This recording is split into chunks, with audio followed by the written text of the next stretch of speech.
Magandang umaga po sa bawat isa. Magandang araw po sa nasa online po natin. May balikbayan po tayo. Welcome po, Sister Ate Baby. Ayan. Fresh from Florida, USA. Meron pa ba? May balikbayan pa dyan? O balik church? Okay.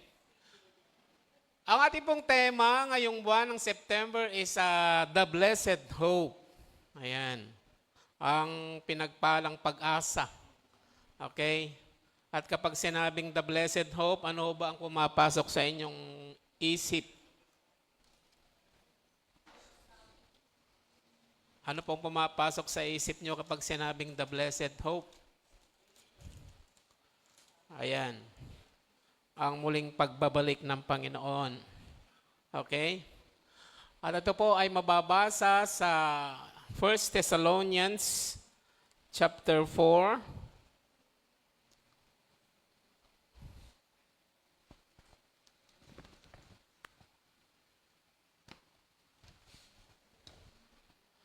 Okay? 1 Thessalonians chapter 4, verses 13 onwards.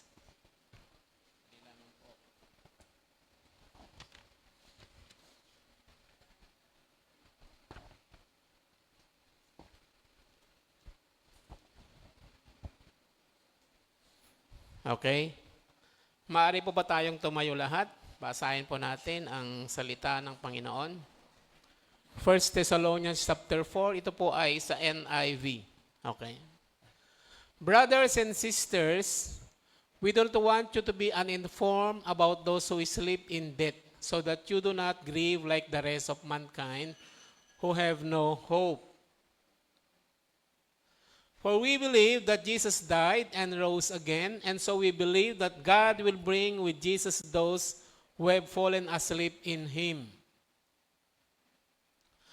According to the Lord's word, we tell you that we who are still alive, who are left until the coming of the Lord, will certainly not precede those who have fallen asleep. For the Lord Himself will come down from heaven with a loud command, with the voice of the archangel, and with the trumpet call of God, and the dead in Christ will rise first. After that, we who are still alive and are left will be caught up together with them in the clouds to meet the Lord in the air, and so we will be with the Lord forever. Okay, therefore, encourage one another with these words.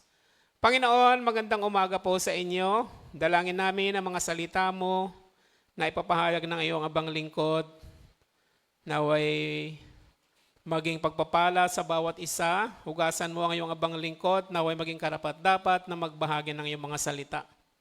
Magsugo kayo ng iyong mga anghel upang magmatsyag at magbantay sa amin. Ang iyong Espiritu Santo ang maglinaw sa aming puso at isip upang maunawaan ang iyong mga salita. Lalo na sa tema, Panginoon, na napakaganda na aming tatalakayin ngayong umaga. Salamat, ito pong aming dalangin sa pangalan po ni Jesus. Amen.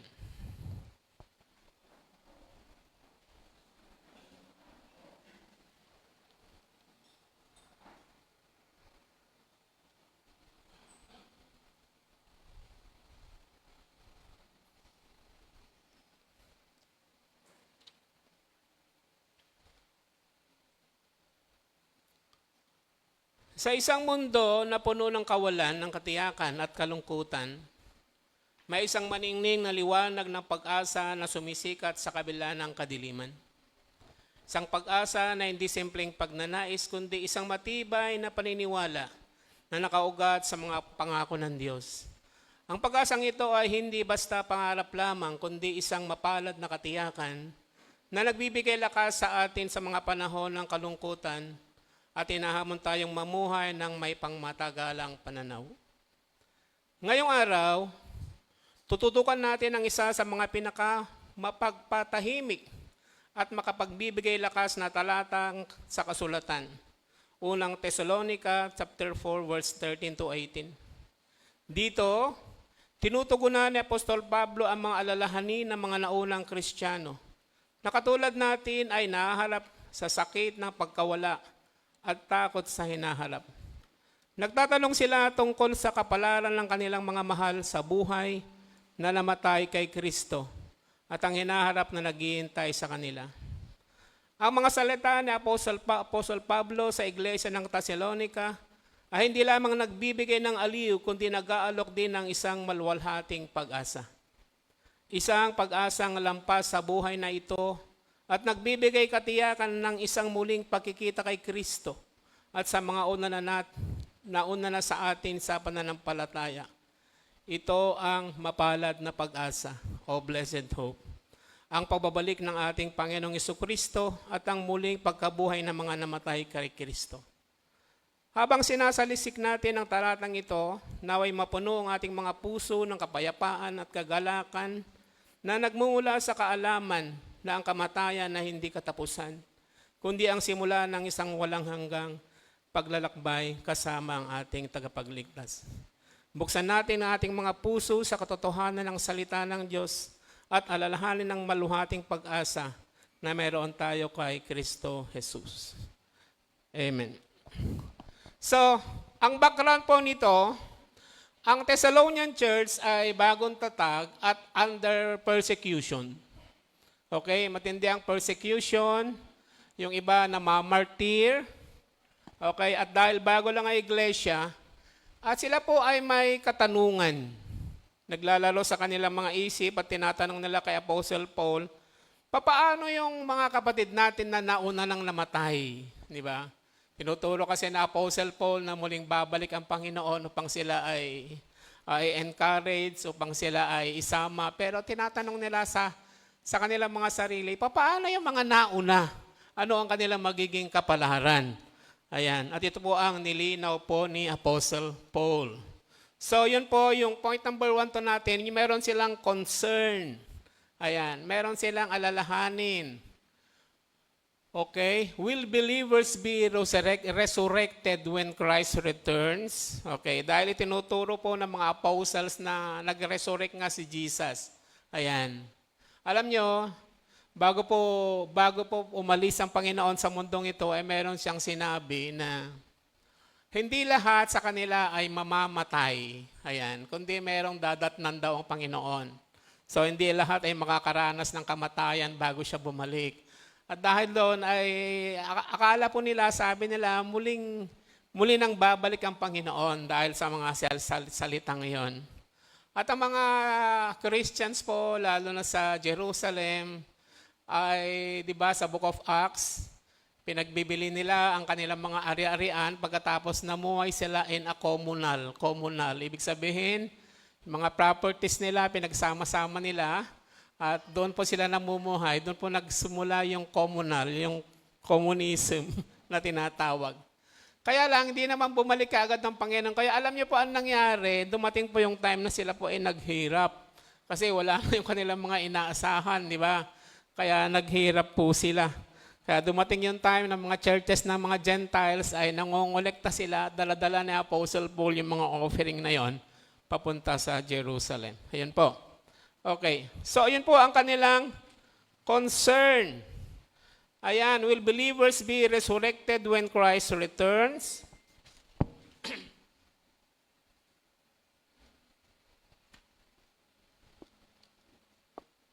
Marahil meron ding ilan sa atin ang gano'n ang katanungan.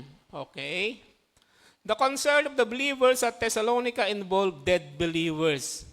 Would their loved ones who had died share in the resurrection when Christ returned to earth?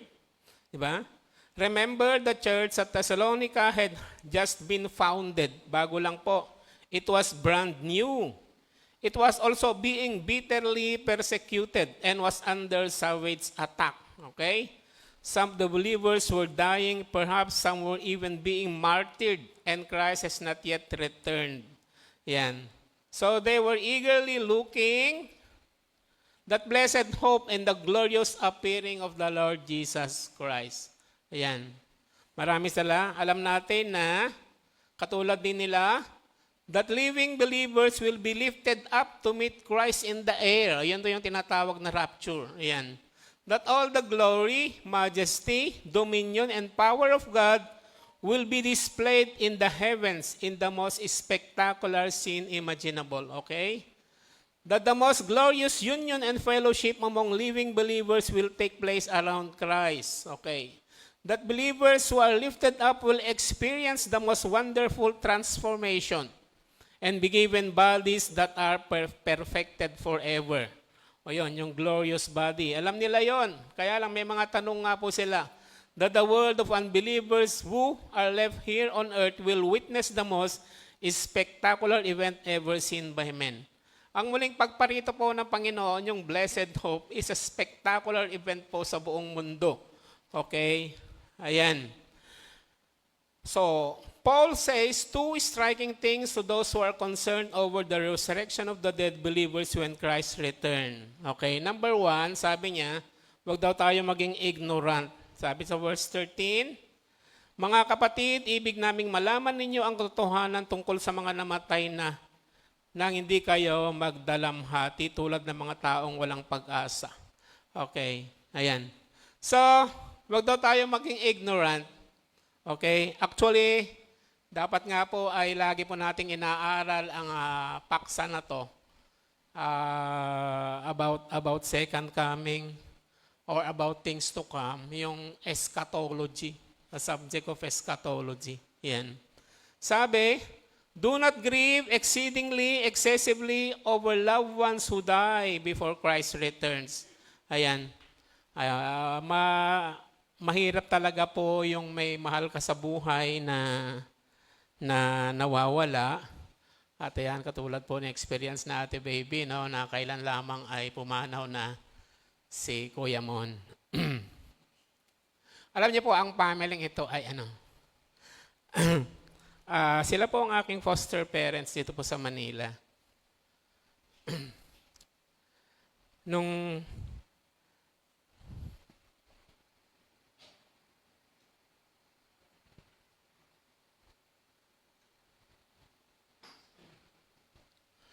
wala pa po akong hanap buhay, at ang hanap buhay ko po ay nagbebenta po ng isda sa palengke. Naranasan ko po yun. Kay Nanay Luming. Sa bayan. Kaya naranasan ko na matusok ng isda, makagat ng alimasag, kasi buhay yung mga alimasag na diladala ng mga Ayan. At sa kanila po ako nakatira. Sa Malabon. Mga foster parents ko po sila, foster family. At sila po ay napakabuti. Amen. At in behalf of the Lord Banner, kami po ay nakikiramay sa family po ni Ate Baby na narito po ngayon. Kindly stand, sis Ate Baby. Hindi ka kilala ng iba. Kindly stand. Ito po si Ate Baby. Palakpakan po natin ang Panginoon. Salamat po. Welcome back po kayo. At sa darating po na Sabado, alas 5 ng hapon, ay magkakaroon po tayo ng memorial service alang-alang kay Kuya Mon. Nung nandito po sila, ay dito po sila nag-church para po sa kaalaman ng karamihan. So, sana po ay makiramay po tayo, pumarito po kayo sa darating po na Sabado, okay, alas 5 po ng hapon. Okay po ba yun? Ayan, okay. In-expect ko po kayo. Ayan. So, ito po ang concern ng mga taga-Thessalonians, okay? Paano na yung mga, alam namin na magiging maganda yung ating magiging kapalaran pagdating ng Panginoon, pero paano na yung iba? Paano na yung mga nauna? Ayan. Kaya ito po yung sulat ni Apostle Pablo sa kanila na huwag kayong mag-alala. Okay? Na hindi po sila pababayaan ng Panginoon. In fact, very concerned po ang Panginoon. Mamaya aralin natin na hindi ho natin sila pangungunahan, mas mauuna po sila sa atin. Ayan. Alam nyo, nung nabubuhay pa ang Panginoon, na siya po ay mayroong binuhay na malapit po sa Kanya. Mga kaibigan po niya. Sino yon? Ayun, si Lazaro. Okay. Umiiyak yung magkapatid. Sabi nila, Panginoon, kasi ang daming himala na ginawa ang Panginoon, pero nung nabalitaan niyang may sakit, bakit nagpalipas pa siya at tinayaan niyang mamatay si Lazaro? Okay. Sabi ng dalawang magkapatid, si Martha, si Maria, Panginoon, kung narito lang kayo, ay hindi mamamatay ang kapatid. Kapatid namin. Pagkatapos nagiiyakan sila, dito natin nakita na ang Panginoon ay umiyak. John 11:35, di ba? Jesus wept. Ayan, kahit yun lamang po ating ma-memorize, pwede na. John 11:35. Jesus wept. Tumangis po ang Panginoon. Ayan. Alam niyo po, tinanong ko kay SGPT, ano ba ang pinag-iba ng sympathy at empathy? Okay? Simpatya at empatya. Yung simpatya ay nagsasabing, sorry, nakikiramay pa ako sa'yo. Pero yung empathy, mas malalim sa sympathy. Okay? Yung empathy ay lumalagay ka sa sapatos ng taong iyon na kinararamayan mo. O, di ba? Katulad sa Santiago, kapag nagugutom daw yung isang tao, ay wag mo lang sabihin, sige, pagpre-pray kita at bahala na Panginoon sa'yo. Ang empathy, ipagpe-pray mo, pagkatapos bubunot ka pa sa bulsa mo. Hello, nakukuha niyo po. Kaya mas malalim ang ibig sabihin ng empathy. At ang Panginoon po ay marunong makipag-empathy. Amen? Kaya wag po kayong mag-alala kapag meron kayong mga problema, mga pagsubok sa buhay. Nandyan po ang Panginoon. Hindi lang simpatya, kundi empathy. Empathy po ang pinaparanas po ng Panginoon. Kaya yun ang sinabi ni Apostle Paul, okay? So, wag na kayong mag-grieve. Wag na kayong mag-grieve. Okay. Point number 2, ayan. Yun ang concern po nila eh. Kaya pinapawi po ni Apostle Paul ang concern po nila. Okay, ang point number 2 po tayo. Ayan, the fact. Ano ba yung katotohanan? For we believe that Jesus died and rose again. And so we believe that God will bring with Jesus those who have fallen asleep in Him. Okay? Ang katotohanan daw, sabi po rito sa Tagalog, okay, naniniwala tayong si Jesus ay namatay at muling nabuhay. Kaya naman naniniwala tayong bubuhayin din ng Diyos ang lahat ng namatay na nanalig kay Jesus upang isama sa Kanya. Ayan. Ano daw ang mangyayari? Okay. Ganito po, ang isang Kristiyano po, pag namatay na, okay, ang kanya pong espiritu ay pupunta na sa heaven or paraiso. O, di ba? Malino po yun nung sinabi po ng Panginoon sa Luke chapter 23, verse 43. Okay? Nung yung isang salarin, sinabi niya, Panginoon, alalahanin mo ako. Sabi na Panginoon, I tell you the truth, today you will be with me in paradise. Okay. Kaya pag meron tayong kapatid, Kristiyano, mananampalataya, na namatay, ang kanyang espiritu ay kapiling na ng Panginoon. Okay.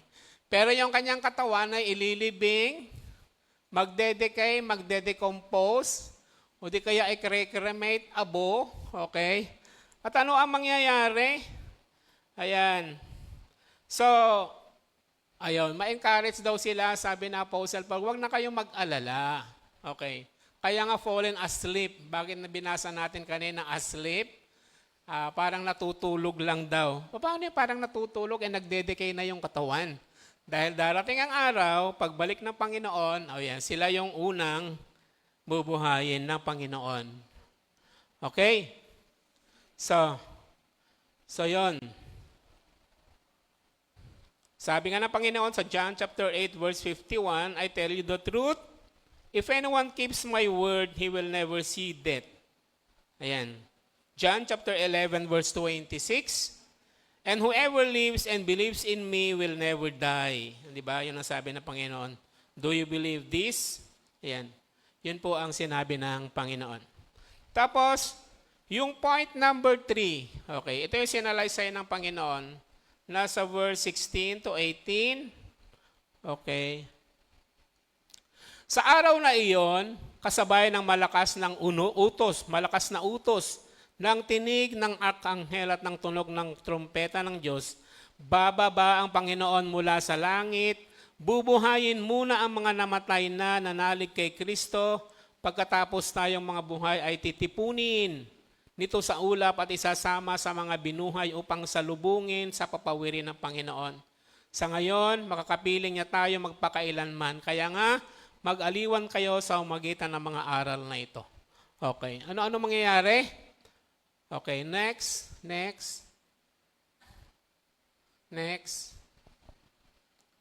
Okay.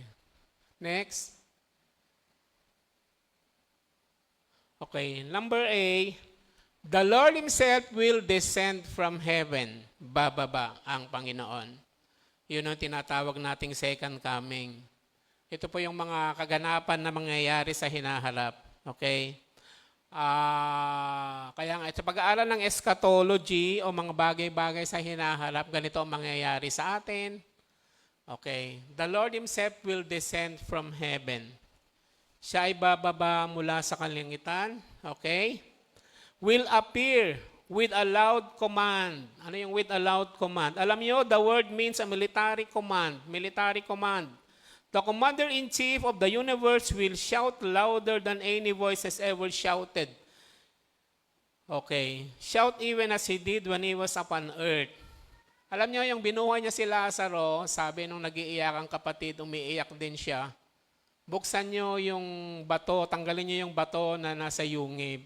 Sabi ni Martha, Panginoon, 4 na araw na po, baka nangangamoy na, pero binuksan pa rin nila. Pagkatapos sumigaw po siya, sinabi niya, Lazarus, lumabas ka. Lazarus, come out. Tapos maya-maya lumalabas na si Lazaro na balot. Tapos sabi ng Panginoon, kalagan niyo siya at palayain. Ayan, kaya nabuhay si Lazarus. Okay.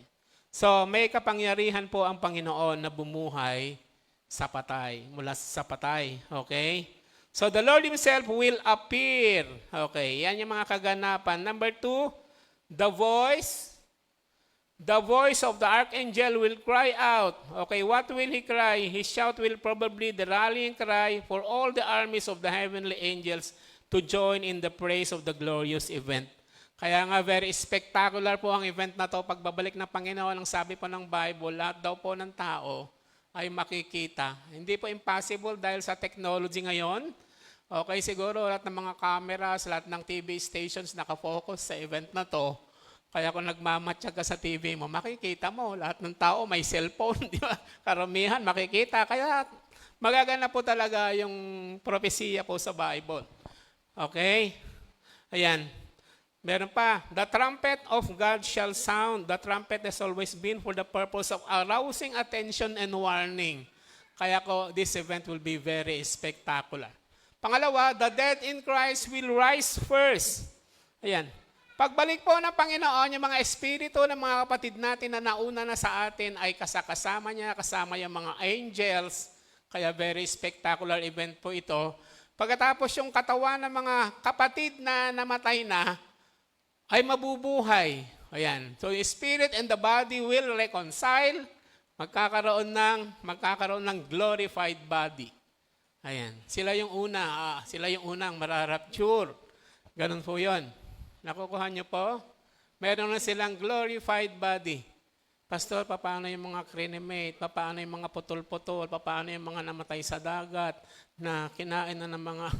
Hindi natin alam kung paano gagawin ng Panginoon, pero wala pong bagay na impossible sa Panginoon. Amen? Yung mga atoms na nagkalat ay muling magtitipon para makipag-reconcile sa kanilang espiritu. Ayan, magkakaroon sila ng glorified body. Okay? Ayan.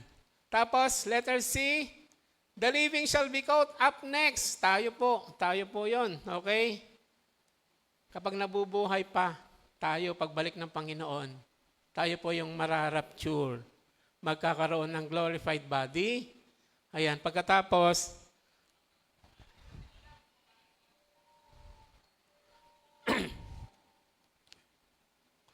okay.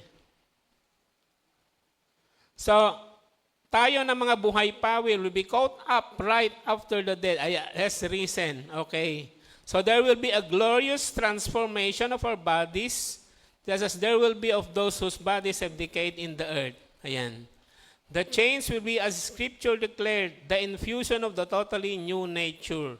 Sabi po sa 1 Corinthians chapter 15, verse 53, for the perishable must clothe itself with the imperishable. Ayan. And the mortal with immortality. Okay, so doon na magsisimula yung immortality. Ayan.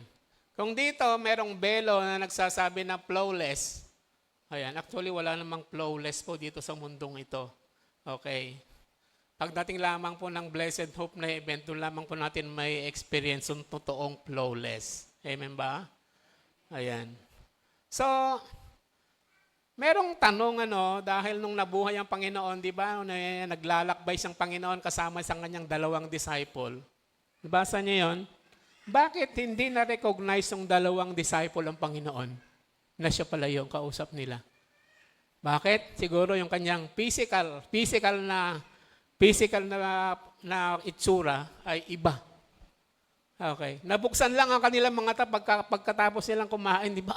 Kaya pala ganun ang ating pakiramdam. Panginoon pala yun. Okay. Sa kanyang glorified body. Ayan. Flawless. Ayan. Kung pogi ka na ngayon, Brother Jeff? mas pogi ka pa. Ayan. Pag maganda ka na ngayon, mas gaganda ka pa. Ayan. Paano si Pastor Ricknell? Ayan, huwag kang mag-alala, Pastor Ricknell. Ayan. Magkakaroon ka na ng tutubo. Magkakaroon nila ng panibagong kamay, glorified body. Amen. So, yan yung mga kaganapan. Letter C, letter D. Ano yung letter D? Ayan. Magkakaroon daw ng great reunion. Ayan. The great reunion of the living with the dead. Hindi ba kayo nasasabik? Yung mga kapatiran natin na nauna na, yung mga, ayan. Alam nyo, sabi ko nga, na magsisimula kasi yung eternity.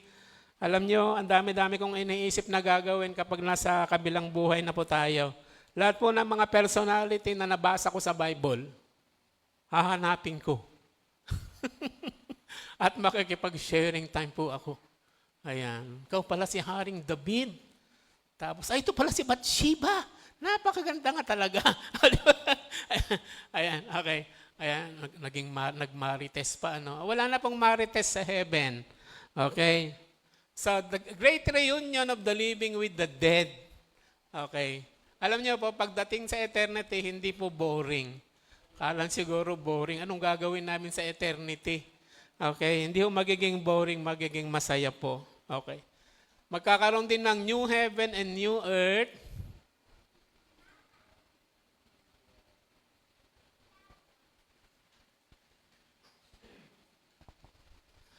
Bagamat wala po sa Bible ito, pero meron po akong haka-haka at panalangin. Pagdating ng new heaven, meron pa ring science and technology. Naniniwala kayo doon? Sabi kasi nila, pagdating ng new heaven and new earth, pero tama naman yon. Wala daw tayong gagawin kundi magpuri at magpasalamat at umawit sa Panginoon. Tama rin po yon. Okay. Pero sabi ko, paano naman yung mga walang gift ng music? Yung mga may gift sa music, kahit okay po yun, may enjoy, di ba? Paano man ang gift mo nung nabuhay ka rito, science and technology. Di ba? Inhinyero ko kasi ako Gusto ko science and technology. Di ba? Kaya sabi ko siguro pag dating sa new heaven and new earth, meron pa ring science and technology. Amen? Meron pa ring invention. Naniwala po kayo doon? Meron pa ring negosyo. Hello, ano mo pera, pastor? Ipapamigay ko sa inyo. Ayan, okay. Pagdating po sa new heaven and new earth, pagdating sa eternity, hindi po boring. Ayan. Okay, doon natin may explore tagala yung kahusayan at kagalingan po natin. So, great reunion with the dead. Hindi lamang po yan. Meron pa. The experience of being face-to-face with the Lord. Ayan. Gusto niyo pong makita ang Panginoon? Ayan. Amen? Gusto niyo makita ang Panginoon? Ayan. Sinong gustong mauna? Ayan. Walang gustong mauna. Hintayin na lang natin yan. Okay. So, ayan. Alam niyo, yun ang po ang napakaganda. Talagang papasalamatan po natin siya at pupurihin. Okay. Alam niyo, blessed na blessed ako. Sino ba yung song leader natin ng Friday? Si Jason. Tama ba ako? Si Jason. Okay. Sabi ko, Wag lang sanang lumaki ang ulo ng batang to. Sabi ko talaga namang dalisay na dalisay ang pagpupuri sa Panginoon. Amen ba? Na-experience niyo ba yon? Sabi niya, pinupuri ka namin, Panginoon. Napaka-blessed na blessed po ako sa praise and worship. Kahit prayer meeting lamang po. Amen. Wala naman pong okasyon na pinipili ang Panginoon. Ang mahalaga ay dalisay ang puso ng mga nananampalataya. Kahit mag-isa ka lang na nag-pray, praise and worship sa Panginoon, ay tatanggapin ng Panginoon ang mga pag-aawit mo. Amen? Ayan, tapos yung message ni Sister, di ba? May message siya. Ang ganda ng message niya. Ano may message mo? Ha? Rekindling the fire. Okay, sa Revelation. You have forgotten your first love. O, di ba? Sabi ko, tignan niyo kapatid natin, kahit hirap na hirap managalog. Pero punong-puno ng laman at blessing yung kanyang share. So, amen?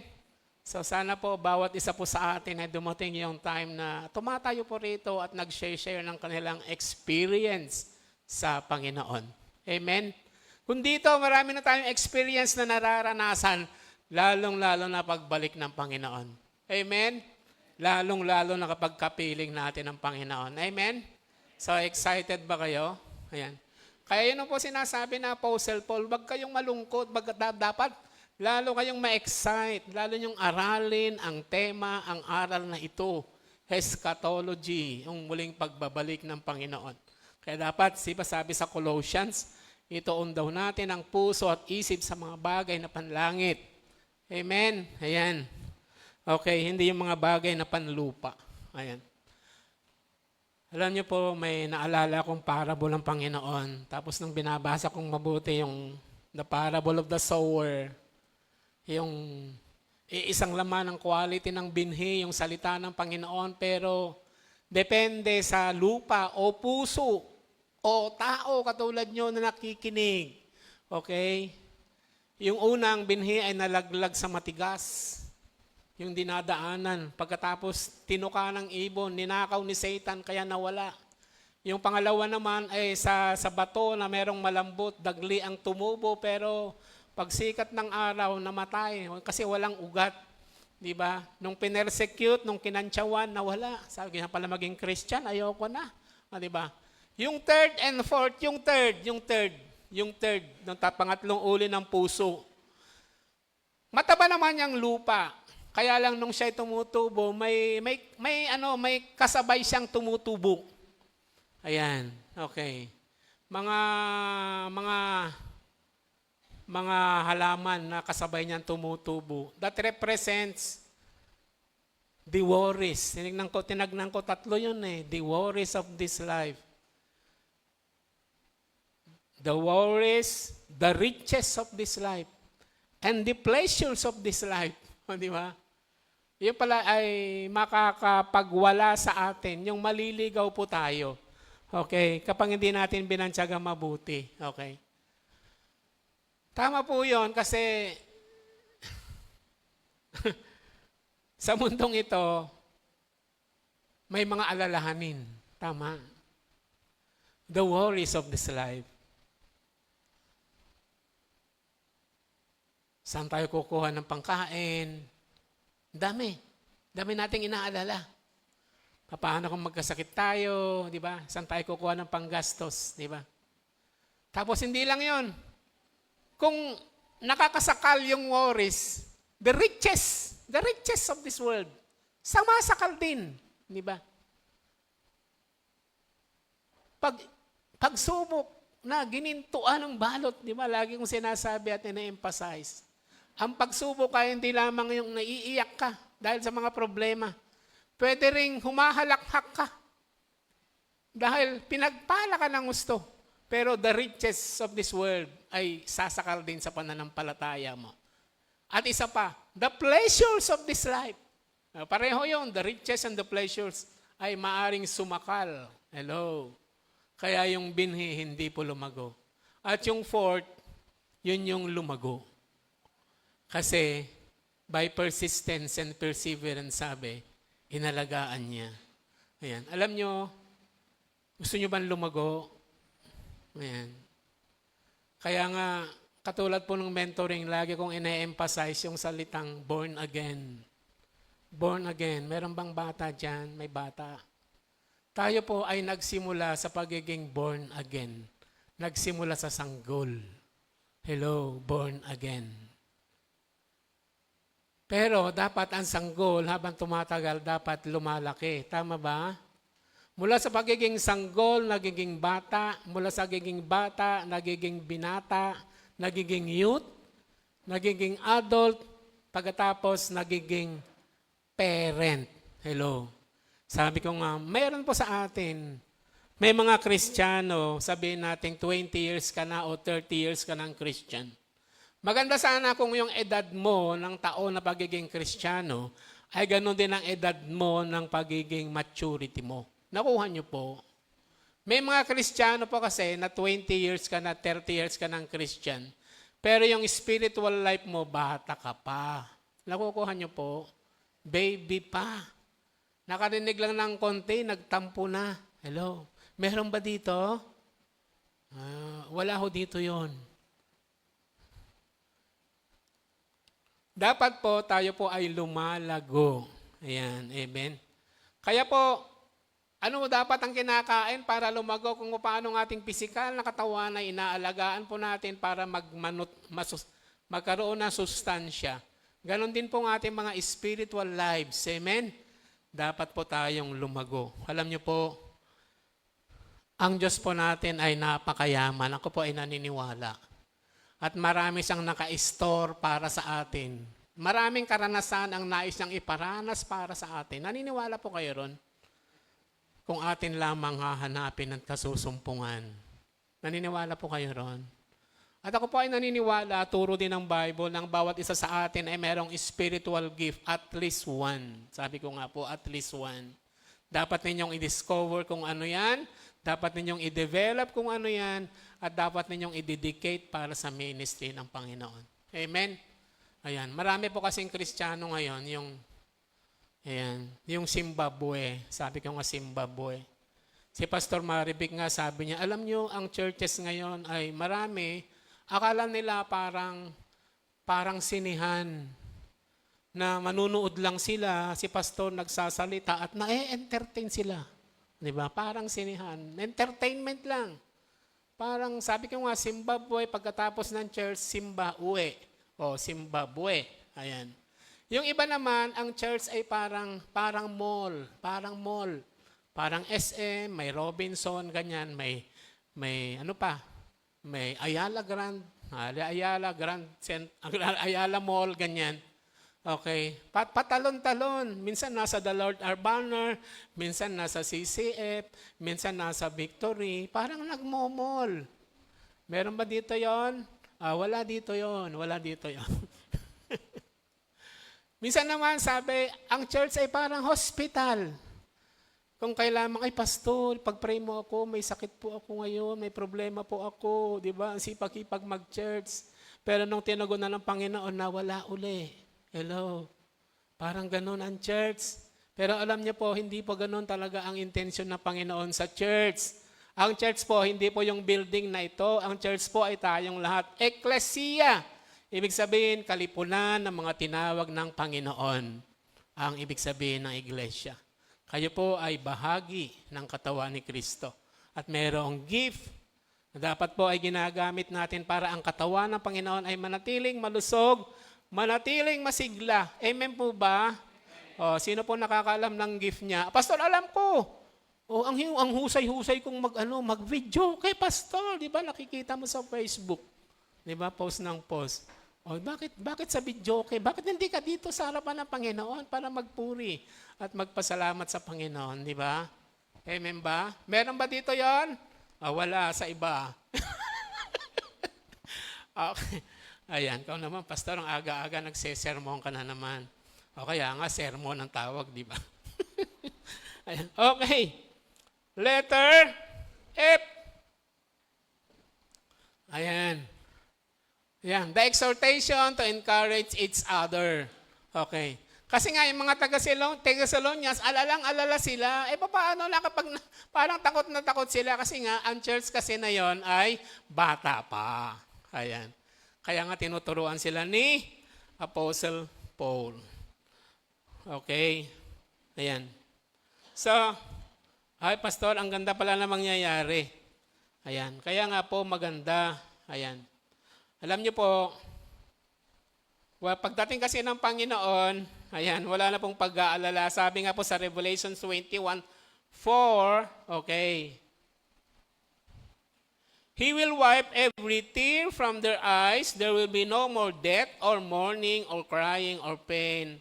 For the old order of things has passed away. Ayan.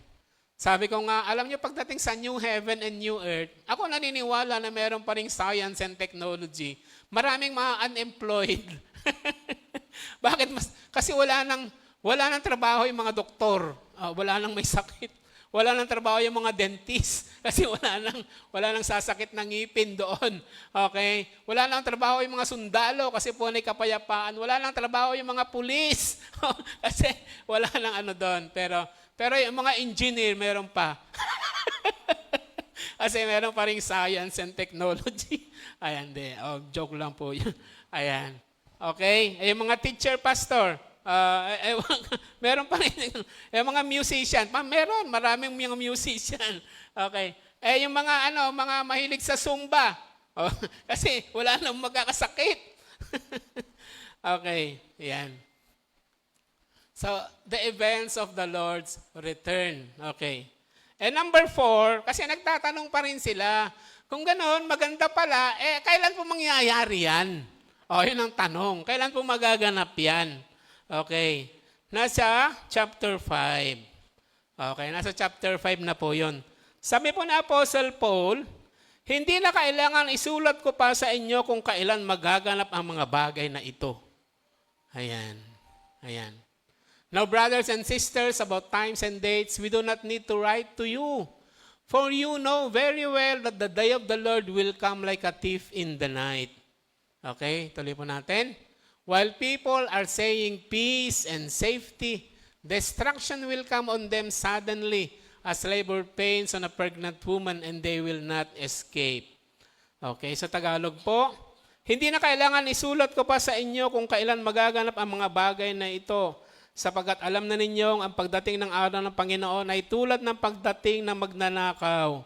Kapag sinasabi ng mga tao, tiwasay at panatag ang lahat, biglang darating ang kapahamakan. Ayan. Hindi sila makakaiwas sapagkat ang pagdating nito ay tulad ng pagsumpong ng nagdaramdam na babaeng manganganak. Ayan.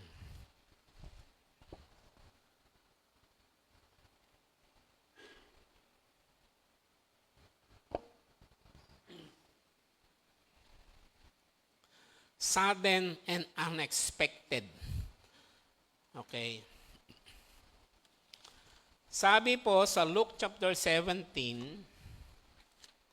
just as it was in the days of Noah, so also will be in the days of the Son of Man.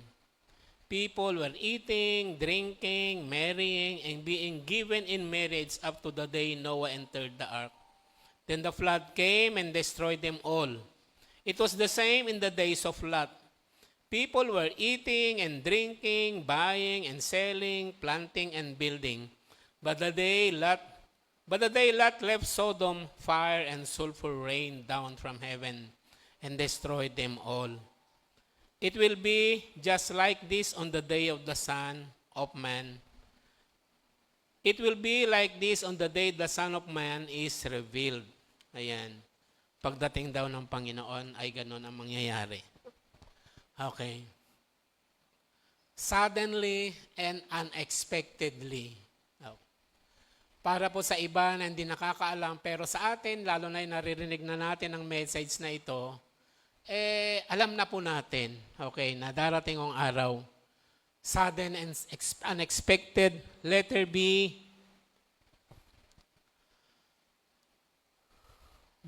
Ayan. A day of terrible destruction. Okay. Letter C. A day of no escape. Okay. hindi po matatakasan. Hindi alam kung kailan, pero darating at darating po yan. Pastor, paano ang tamang reaction? Yan. Meron pong isang theologian na nagsabi na ganito dapat ang reaction natin bilang mga mananampalataya. Alam natin na darating ang araw ng Panginoon, pero tayo pa rin ay nagbubungkal, tayo pa rin ay nagtatrabaho, tayo pa rin ay nagsisikap, nakafocus sa ating mga ginagawa. As if 100 years from now ay hindi pa darating ang Panginoon. Pero tayo ay nag-e-expect ng as if mamaya-maya ay nandyan na ang Panginoon. Nakuha nyo ang difference po yun. Okay? Tayo po ay, ibig sabihin, ready, pero hindi tayo idle. Nakuha nyo? Hindi katulad ng mga early Christian kasi sabi nila, Panginoon, idle na kami.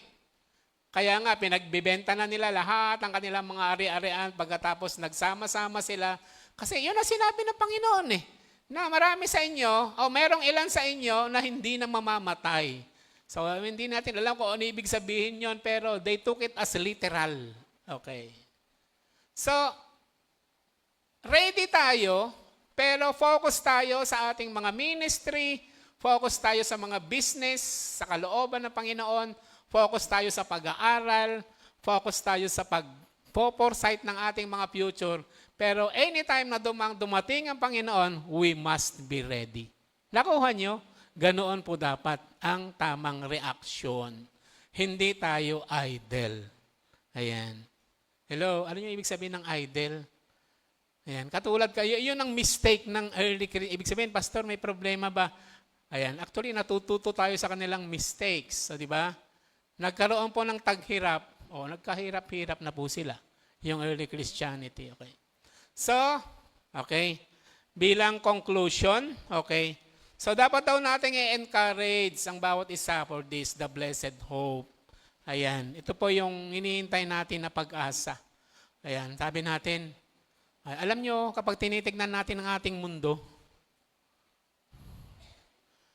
nag-graduate yung anak ko, yung pangalawa, yung kanyang dalawang stage yung graduation.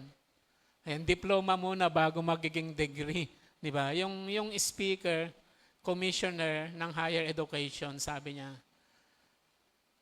alam niyo, sa ating panahon, dapat maging handa po kayo. Tapos sinabi niya, dahil sa kaganapan sa ating mundo, merong digmaan sa Middle East. Okay, sino yun?